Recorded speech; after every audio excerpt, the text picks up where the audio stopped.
আপনার মাথাকে চৈত্র মাসের ফাটা মাটির সাথে তুলনা করেন তো। ওই ফাটা মাটিতে আপনি যতটুকুই পানি দেন, মাটিটা কি পানি সঙ্গে, সঙ্গে খেয়ে নেয় কিনা? অথবা ওই পানির কি আর আপনি দেখতে পান? ঠিক এমনটাই যদি হয়, আপনার স্ক্যাল্প কোনো যত্ন না পেতে, পেতে, কোনো নিউট্রিশনস না পেতে, পেতে এমন একটা জায়গায় চলে গেছে, আপনার চুলগুলা হয়ে গেছে একবারে রুক্ষ। ইভেন আপনার যে চুল পড়তেছে, সেটাও কোনোভাবে আপনার নিউট্রিশনস এর ডেফিসিয়েন্সির জন্য হচ্ছে। তো চৈত্র মাসের মাটি, ফাটা মাটি আর হচ্ছে আপনার স্ক্যাল্পের যত্নহীন যে অবস্থা, ২ টা অলমোস্ট সেম। আপনি আপনার হেয়ার ট্রান্সপ্লান্টেশন করেছেন, মিনোক্সিডিল ইউজ করতেছেন। এখন আপনি আপনার স্ক্যাল্পের কোনো নিউট্রিশনস দিতে পারতেছে না। অথবা আপনার স্ক্যাল্পে আপনি নিউট্রিশনস দিচ্ছেনও না। তো তাহলে কি আপনার এই চুলগুলা যে গজাচ্ছে, চুলগুলা কি আসলেই লং টাইম স্টে করবে? অথবা কতদিন থাকবে? তো এইগুলা আমরা অনেকেই জানি না। আমরা শুধু মিনোক্সিডিল ব্যবহার করতেই থাকি। আমরা অনেকেই হেয়ার ট্রান্সপ্লান্টেশন করার পরে ওই কোন টাইপের মেডিসিনও ইউজ করি না। তো এই হেয়ার ট্রান্সপ্লান্ট করা চুলেরও তো খাবারের দরকার আছে, তাই না? আপনি একটা ভালো জায়গা থেকে গাছের চারা নিয়ে এসে একটা খারাপ জায়গায় লাগাচ্ছেন। ওই গাছের চারাটায় যদি আপনি যত্ন না নেন, তাহলে আদৌ কি ওই গাছের চারাটা বেঁচে থাকবে বেশিদিন? অথবা বাঁচার পরে কতদিন এটা বেঁচে থাকবে?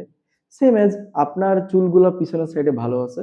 সামনের অবস্থা খুবই খারাপ দেখে কিন্তু আপনার চুল পড়ে গেছে।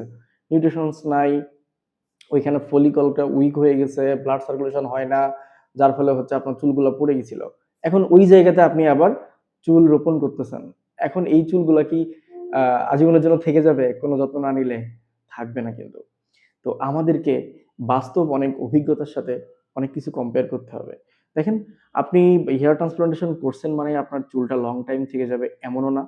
আবার মিনোক্সিডিল যারা ইউজ করতেছেন শুধুমাত্র মিনোক্সিডিলেই যে আপনার চুল গজাবে, গজানোর পরে এই চুলটাই যে আপনার লং টাইম স্টে করবে এমনও না।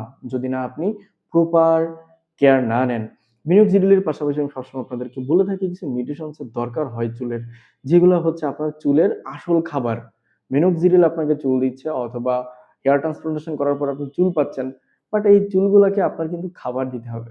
চুলগুলাকে খাবার না দিয়ে চুলের দিকে তাকায় থাকলে না রে মিনোক্সিডিল দিচ্ছি, চুল তো হয়েই যাবে, থেকেই যাবে আজীবনের জন্য। এমন কিন্তু না। ইভেন এটা হয়ও না। তো যার ফলে হচ্ছে চুলগুলা আবার পড়ে যায়। তো মিনোক্সিডিলের পাশাপাশি অথবা হেয়ার ট্রান্সপ্লান্টেশন করার পরেও আপনাকে মেডিসিনস নিতে হবে।